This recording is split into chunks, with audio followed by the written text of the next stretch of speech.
When you see a chemical dependency counselor coming into a treatment group and he's got handcuffs, that ought to tell you that there's something different about this group. The difference at Rainbow Bridge in Minneapolis is that all the kids there are juvenile offenders who are court-ordered to attend the county's hardcore treatment program. On an average, each adolescent has already been arrested 9 times when they arrive at drug counselor Denny Ganley's door. The kids that I specifically deal with in Rainbow Bridge are everybody else's failures. They tend to be the more violent kind of offender who very difficult to work with. I know for a fact that when we can start getting kids away from drug use, we also start getting them away from the other criminal behavior. These are all the offenses that you've had. There's 37 entries here. You know, you got to turn it around here somehow. Rainbow's Bridge goes 2 ways, in and out of jail. For most of the kids, it's a last chance to live out in the community instead of inside a cell.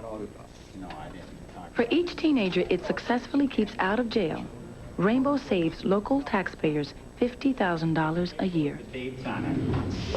These kids aren't even surviving when you get them. They're right on the edge of totally losing it and being taken out of the community. You and I just need to have an understanding, okay? I ain't gonna give you a hard time, you don't give me a hard time. The Bridge is a sort of juvenile probation plan, allowing the kids to live at home while learning to live without drugs and without crime. When I first started using drugs, I was 12. When I wake up, that's what I want to do, smoke a joint every day. But as I got older, the drugs that I was using, I was doing my crime acts to get the drugs.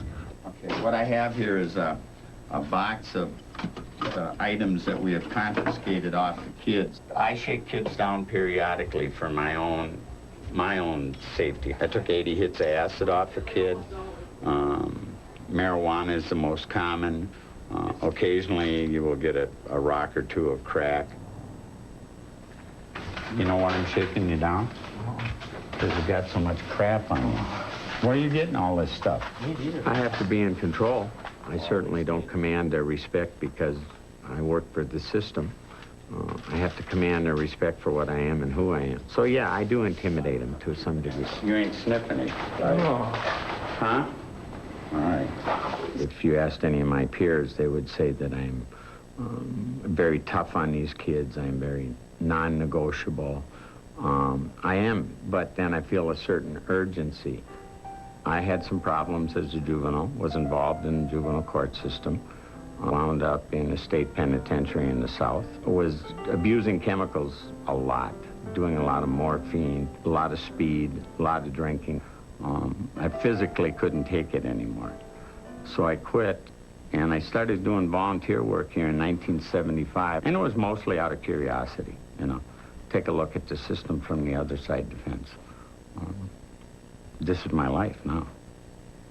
Do you think that we're just going to say, you're right, Jesse, you can be out of control, and you can go out there and you can run the streets and you can use drugs and you can do all that stuff? In mandatory daily meetings, Denny sets all the rules for Rainbow Bridge kids, where they can go, what they can do, who they can see. And random drug tests are standard procedure. He's a very strict father to children whose own parents have failed at setting limits. You put graffiti on the walls, Danny? Not outside, I didn't do it. Inside your house? My kitchen, on my walls. Well, by the time a kid reaches Rainbow Bridge, he is pretty much out of control of his parent. So we feel that it's important that the family be involved. I mean, we hold them accountable too. You know, I know you feel responsible for him, but you can't make his choices for him. You can't make his decisions for him. But you know, there's always hope, you know. I'm always thinking, oh, he's going to get better. He's going to change. When? Yeah, when? You know when he's going to change? When he has to. This kid needs to know that you're not going to continue to live your life this way. I will lock you up in an instant, Danny, but that's your choice, not mine, and not your mom's. If you don't... Rainbow Bridge works because the pressure is on the individual. It's forcing these kids to take a look at the stark reality of what they're doing to themselves. Is your urine test going to be clean this week? Rainbow Bridge monitors most of their kids day and night. with the assistance of other Hennepin County agencies. Probation Department surveillance officers like Carrie Tenney check up on their wards at school, in the streets, and even in their homes. Officers have free rein to do whatever they believe is necessary to make sure the kids are behaving legally.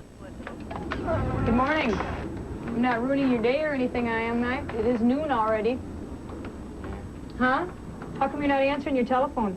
The main point of this program is keeping these kids violation-free while they're in the community.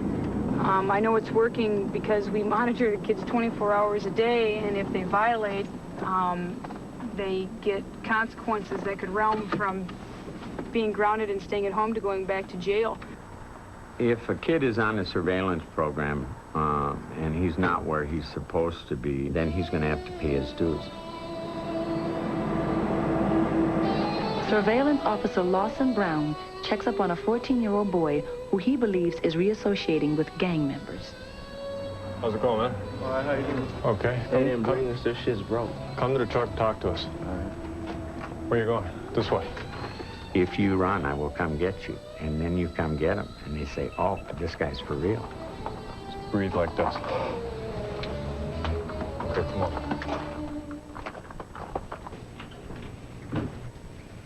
You know we can't have this, man. You're grounded for the rest of the weekend. If they choose to not do anything about their situation, then I believe that you need to force them to live with the choices that they make. That's the only hope they have of changing. And I'm not sure who they were, but Come here, Daniel. they're all dressed up in their gang costumes. Really? So he's in until Monday morning. Saturday, here we are again. This is work squad. The county's gonna get their 8 hours one way or another. Either you'll do them easy or it'll be hard, but we will get 8 hours out of you. Don't even think about asking us to smoke. Don't even think about asking us to use the phone. And don't even think about that when we tell you to do something that we're joking. Community Service Work Squad is the price paid for violating minor rules. It's also required for juveniles who owe restitution money to victims of their crimes.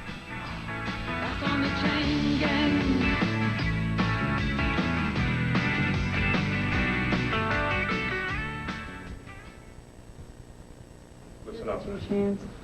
You didn't give us your urine sample. All right, so we suspect that you were doing drugs. So we gave you a work squad. You come to work squad, and you don't get credit for your hours. Rules are you need to go to JC. Let's turn around and put your hands behind your back. For any major violation of the rules, especially repeated drug use, Rainbow's kids cross the bridge back into the JC, or juvenile correctional facility. In other words, they go to jail. That in itself is real treatment. You know, when you sit in a 6x8 room that's made out of concrete, the reality sets in that you are no longer a true human being. You are, you're an object, and you have given all the control that you said you wanted to somebody else. So the only way for them to do exactly what they want to do is to turn their life around.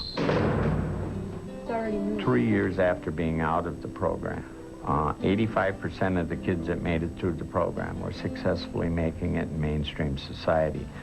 You know, they weren't all brain surgeons, but generally they were making it. They were surviving and being constructive members of society. You know, this place, this ain't as bad as, as you out on the street doing things wrong. Being here... 17-year-old Andre turned his life around. The former cocaine-dealing gang member is now off the streets and out of trouble. The best thing Rainbow Bridge done for me is it just gave me a push up, an effort, somebody there, another support. And then one day it just clicked into me. I have a choice right now to change. And when you go to jail, every once in a while you get a kid that says thanks. You get a kid that makes it, There's some dead ones, too. And somebody gave up on them.